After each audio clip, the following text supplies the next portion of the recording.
get to that in a moment, but first I want to talk about last night.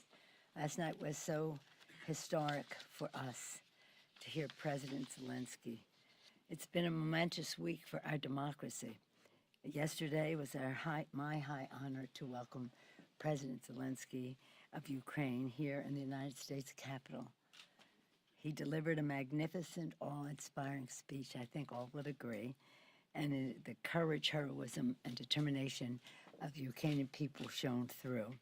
It was moving to hear his report on the front lines of war from which he had just come from the front lines, sharing with us the valor by citizen and soldier alike. He always said the people were on the forefront of this, and the soldiers came to reinforce it, and declaring that at all odds, Ukraine still stood.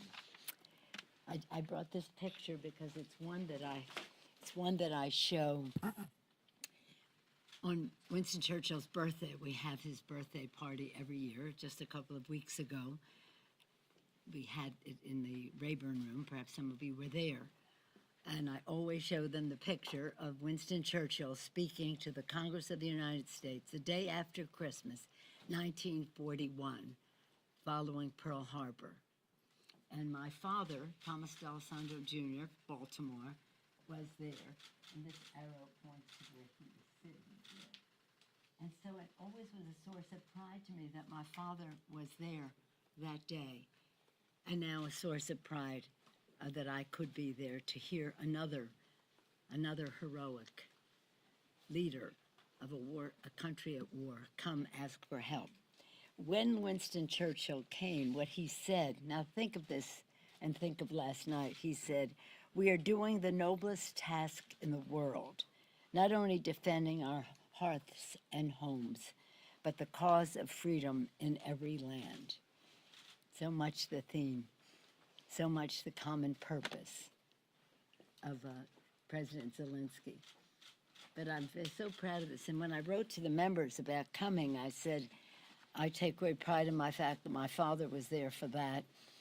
I hope that your children will take pride in the fact that you will be present for President Zelensky. So I was very proud of the turnout that we had, even though it was a last-minute notice, because we could not notice unless we knew for sure the president was coming, depending on what was happening in Ukraine, depending on weather and the rest.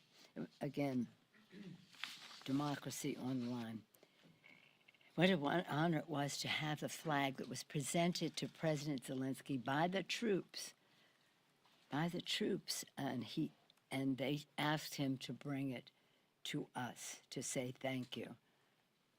We don't have it here, but we're having it framed so you'll see it in the halls of Congress for a long time to come, but thanking the Congress of the United States and the American people for their support, signed by the soldiers. Of course, they thanked the President of the United States, and we're very proud of his leadership in all of this. We gave him a flag, and he said, "I'm bringing you a flag." I said, "Well, I'm bringing you a flag." And so we gave him the flag and the latest manifestation of the unshakable relationship between our two countries. This week was also marked by a focus on democracy here at home. Today, the world will see the final report of the Bipartisan Select Committee to investigate January 6th, after 18 months of tirelessly defending democracy. We salute Chairman Thompson, I just did in the caucus, and Vice Chair Liz Cheney, and all the members of the committee for their persistent patriotic leadership. The 117th Congress began with a violent assault on our democracy, and now we hear its conclusions. We have a vital roadmap ensuring justice will be done, and that this won't happen again. In keeping with our special focus of the week, the excellent work. This is an enormous undertaking, the omnibus package. Take strong steps to defend democracy. Included in legislation another round of security, economic, and humanitarian aid for Ukraine. As President Zelensky said last night, this money is not charity. It is an investment in global security and democracy. Indeed, it is a worthwhile investment, and our bipartisan bicameral support must continue because the battle for Ukraine is a battle for democracy itself. Also in the omnibus, and this is pretty exciting for all of us, we're addressing some of the vulnerabilities in the January 6th attack by reforming the Electoral Count Act. We will thwart future attempts to undermine the peaceful transfer of power. And thanks to Democrats, numerous negotiating, the negotiating on this, you know, the bill is the appropriations bill, and that is what keeps government open and meets the needs of the American people in the Appropriations Committee. Probably bigger than that are the provisions in the bill. We call it ash and trash, just as and that does remarkable things, and we had tremendous success with that. In fact, the highest, in terms of appropriations, the highest domestic, non-defense domestic number ever. We always want more, but nonetheless. And again, thanks to the tenacious negotiating, Rosa DeLauro was a maestro, is a maestro. I mean, she's a tough negotiator, but a maestro with a baton and a stick. We've secured significant increase, heavily invested in families and workers, honor the commitment to our veterans, and strengthen democracy at home and abroad. Most people don't know that veterans fall under the domestic agenda. It is a consequence of war, it is a part of our security, but it is not included in the defense budget. So when we're fighting for a bigger defense number, it is also to accommodate meeting the needs of our veterans. And we want to honor them every chance we get. And this year, the PACT Act was something historic and needs to be funded. That will take some more time, but we do have funding in this bill for it too. So I hope the Senate will swiftly pass this package. Again, my delay related to how we see what will happen there on certain amendments, when we would get the bill, how much time it takes once it's passed to come over here. I know you're interested in schedule, so that's why I'm being more specific in the details there. Our hope would be that if it was finished this afternoon, it takes us about 5 hours to get the bill. We go to rules, we could pass it tonight. That would be our hope. But we're, shall we say, waiting to see how long the debate goes there. We want people to be able to go home, and as you know, there's storms across America, and hopefully that will be a motivation for expedited discussion there, or just submitting for the record or saving it for another day or whatever. As you know, this is I thought last week might have been, but this is my final weekly press conference, and some of you have been covering Congress for a long time, others are new. All of you are guardians of democracy. You've heard me say again and again, if there were one freedom in the First Amendment, the freedom of the press, that would be the one that protects and defends all the other freedoms. Our founders knew that freedom of the press is foundational to government of, by, and for the people, informing the public about the work done in their name, in this case here. You know, as I admire your public service, I always enjoy our conversation. Turn to San Francisco sports. Who would do that? 49ers, blue and yellow, Warriors, orange, Giants. I wish you and all of your loved ones a happy holiday. And here are the last questions. Yeah, Jake, what do you have? So just on the omnibus timing, a little bit digging a little deeper. So from the time the Senate passes it, it'll take 5 hours Well, it takes a number of hours. It is. to get to the House. So that'll be, Until we have the bill, we cannot signal a Rules Committee. right. The Rules Committee needs an hour's notice, and then we hope that it would not be a long Rules meeting. Hopefully, we could get expedited procedure in that hour of notice, and that we could just move this even more quickly. when you do the bill, just so you know this, because I'm an appropriator and I take great pride in the work of appropriators. After you have the bill, so we have a bill, okay, now they may amend it and we'll see what happens, but when you have the bill, you sit side by side and read everything in it so that it is what is being written in the parchment is exactly Right. what is the bill. That takes a long time for thousands of pages. Then, when that was finished, and we get the signal from the Senate that they want us to send the bill, you go to the Senate floor, and it's a beautiful thing. You go over to the Senate, and you take section by section by section by section, House and Senate. Not as long as reading every word, but confirming the sections. What is that called? It has a name, but it is part of Readout, I think, the right? process. So all that is done now, it's just a question of the amendments. You know what many of them are. Probably 15, maybe 4 to 6 have a chance to be passed.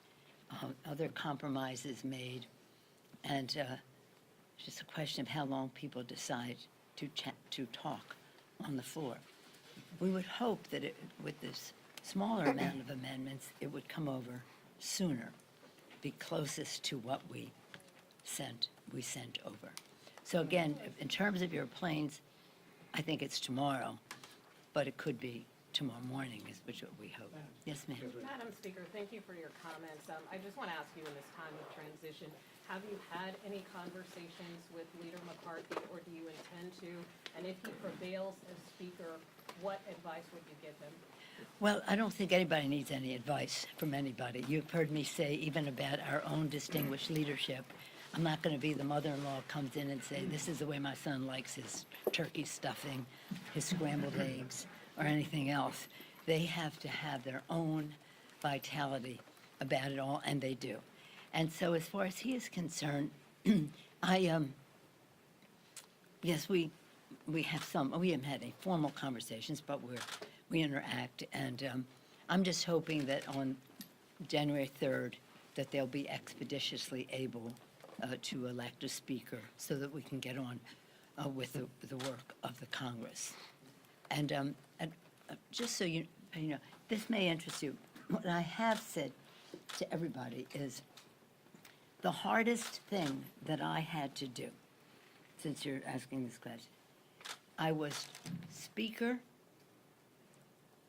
and Minority Leader under President Bush, under President Obama, under, what's his name? And there's just Speaker under President Biden. But three different presidents, 2 different roles. The hardest thing that I had to do in all of the, let's just talk about the 3. The hardest thing that I had to do, and I said this in friendship and in love and all the rest of that, is when we had a Democratic president and we were in the minority, and we were in the minority as minority leader to sustain a presidential veto. Because the Republicans would roll out stuff that sounded like a chocolate sundae, but it's more like doggy do. But it looked good, and it played well in districts, and people say, oh, this is good. No, it ain't good. It's terrible. It undermines the Affordable Care Act. We have to sustain the presidential veto. This is not a casual vote. This is not a casual vote. So I'd rather be writing the Affordable Care Act or any other massive legislation than to have to go to my members and say, my friend, in friendship, I really need your vote to sustain the president's veto. That was the hardest. Madam Speaker, I wonder if you thought at all, as you are set to leave leadership, about what it's meant for your female colleagues here, Yeah. about women who might want to join Congress, seeing you as a person who has blazed a lot of trails here. I appreciate that question as well. When I came to Congress, there were 23 women, 13 Democrats, no, 12 Democrats and 11 Republicans. Out of 435 people, there were 23, over 400 men and 23 women. Come on, get out of here. So some of us just made a decision. We have to change this. We have to recruit, we have to fund, we have to encourage women to run, give confidence to them that not only should they be here, they are needed to be here. And we now have 90 Democrats. They have 30, I think, something Republicans, and they've made some progress lately, and that's good. But we need more. And we need more people of color and the rest. And I take great pride that our caucus is about 70% women, people of color, LGBTQ, the beautiful diversity of America. In terms of women, though, they're always asking me, I get asked all of them, what advice do you have? I say the best advice I ever had that I extend to you is be yourself. You're the only person in the history of the world who is you. What you have is authentic, is special, is unique, and that diversity is necessary at the table. Also, I want women to have confidence, so sometimes when I act a little more, shall we say, like myself, it's because I want them to know it's okay to assert yourself, to have confidence in what you bring to the table, and also to understand your uniqueness. So I have overwhelmed by women telling me how I've given them confidence or a role model and this. And I said, don't worry about any role model. Be yourself. Madam Speaker. What do you got? Seems appropriate that Chad would have one of the last questions. If you don't think it's appropriate, we don't have to have it. Fine I'll by leave it us. up to you in this Carry on. democratic forum. In any event, thank you. Considering the consternation on the Republican side of the aisle picking the speaker, as somebody who has been speaker and has been through speaker's races before, does that bother you about what that says about the stability of the House of Representatives, if they're having trouble picking a speaker and with somebody? No. Politics, you might, and might you be the last speaker for a while until they pick a speaker? No, I think they'll have a speaker. I think that my interest, and all of us, having to the integrity of the institution, the strength and respect that the institution commands and should command. And so that's why I said I hope that they would be able to resolve their differences on January 3rd and just come through with a vote to proceed. It doesn't weaken the House if it takes a while? It doesn't weaken the House if it takes No, a few days? no, we're a democratic institution. No, I wouldn't read too much into that. But I do think it's the sooner the better, because we have important work to do, whether we agree or disagree. We have important work to do. Madam Speaker. Ukraine and democracy. Yes, please. Going back to the Ukraine and democracy theme, what message does that send to our biggest adversary on the other side of the globe? What happened yesterday, the events of yesterday, and what message on the flip side does it send to our allies like Taiwan when our appropriators have pulled billions of dollars that was in the NDAA for military defense out of the omnibus appropriations bill?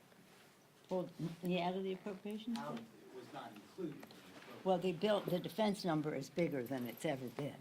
But specifically for Taiwan, about $10 billion in grant money was pulled out of the appropriations. Well, it is, I'm not exactly familiar with that piece, but our commitment to Taiwan is a clear one in terms of our support for them to be able to defend themselves.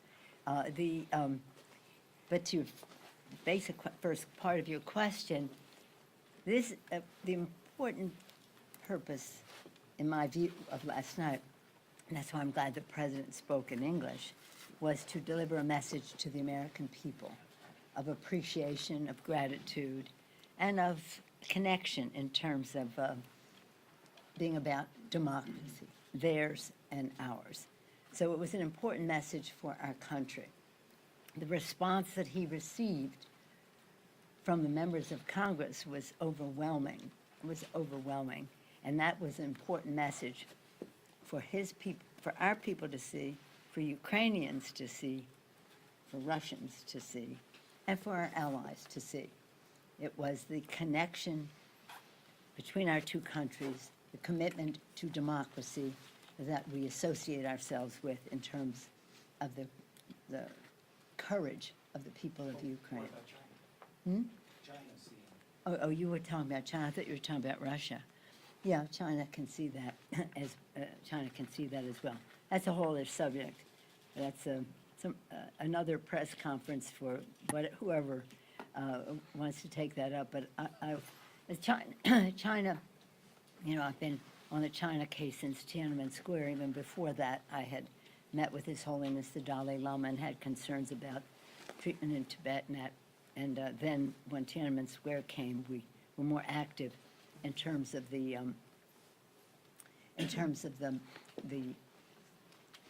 trade, proliferation of weapons of mass destruction, human rights, and all that, and the rest of that.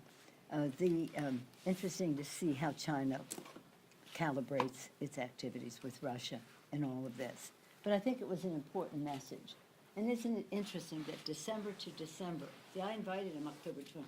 I went to Croatia for a meeting of something called the Crimea Platform Initiative, which was about 50 countries represented with speakers to talk about how we would work together for democracy in Ukraine and the military, support the military effort.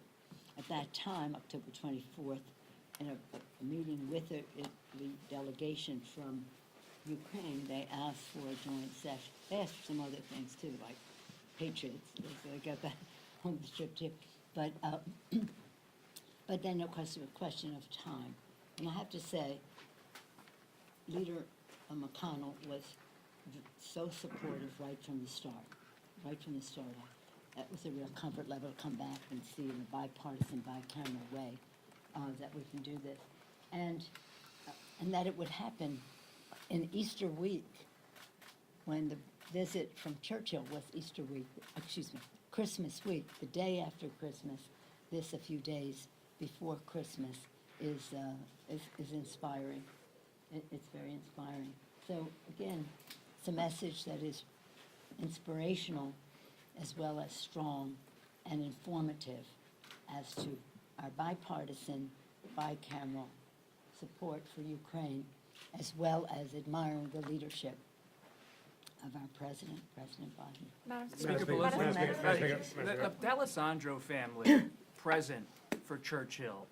You knew President Kennedy. The Pelosi family, through you, serving in the House through all of this history.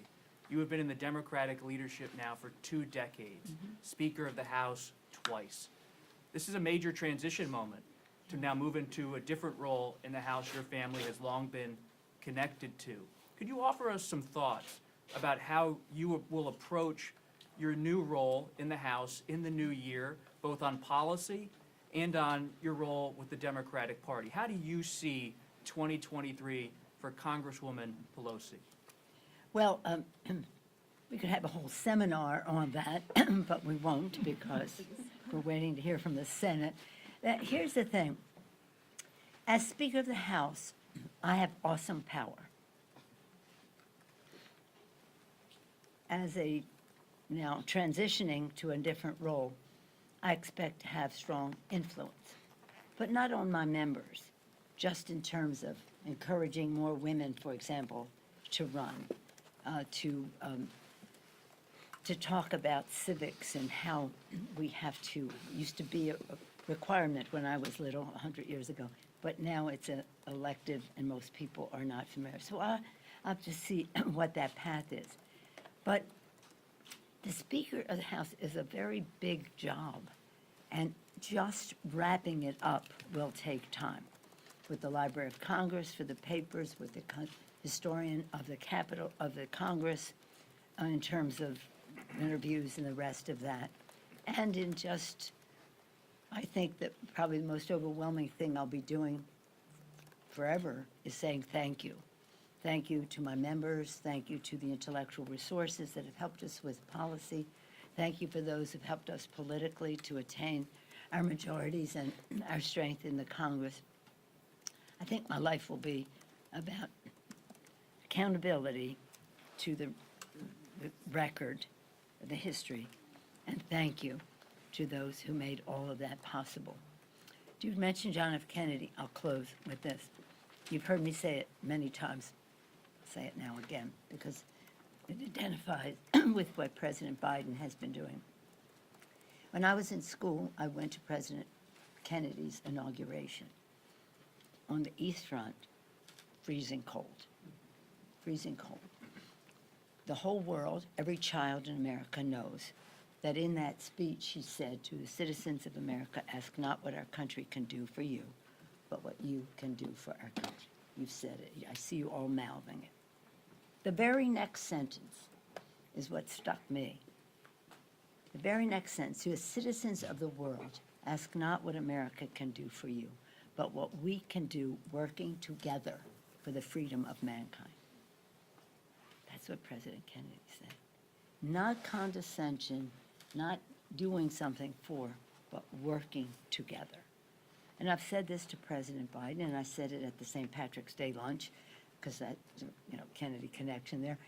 I said to President Biden, you have fulfilled in so many ways what President Kennedy was signaling, working together with all of the countries to come together to support Ukraine, not by dictating what we think is the way to go, but to listening, working together so that everybody felt committed to a plan for the freedom of mankind.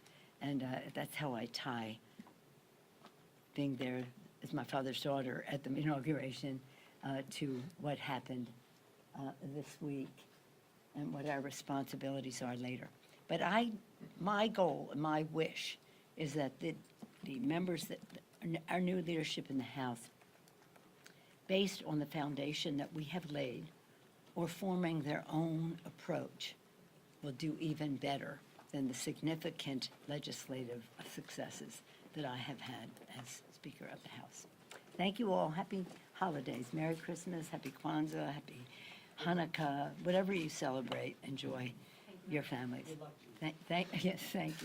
The Thank you. Giants lost out on Correa. You have to comment on the Giants losing out on Correa. They went to the Mets. The San Francisco Giants were supposed to get Correa, and he's now a Met. You must comment on this as the preeminent fan of the San Francisco Giants. Yeah, I was celebrating when he was coming to the Giants. Yeah, but we'll talk sports later, okay? Right now, we just want to see who's winning on these events. So we can meet the needs of the American people and go home. Thank you. Said she still wants to have a strong speech. Yeah. What do you think, Alex?